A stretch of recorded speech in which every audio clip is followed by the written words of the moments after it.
Hi అండి, hello, welcome to our channel daily రుచులు and ideas. ఈ వీడియోలో నేనైతే బాత్ పౌడర్ తయారు చేసే విధానాన్ని అయితే చూపించబోతున్నాను.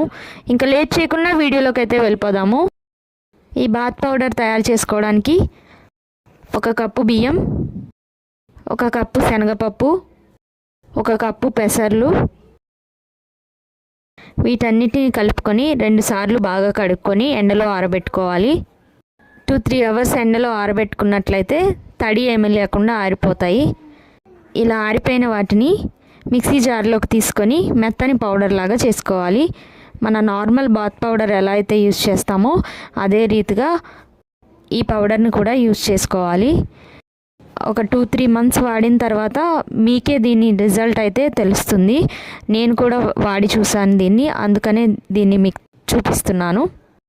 ఈ వీడియో మీకు నచ్చినట్లయితే లైక్ చేయండి, షేర్ చేయండి, సబ్స్క్రైబ్ చేయడం అయితే మర్చిపోకండి. Thanks for watching.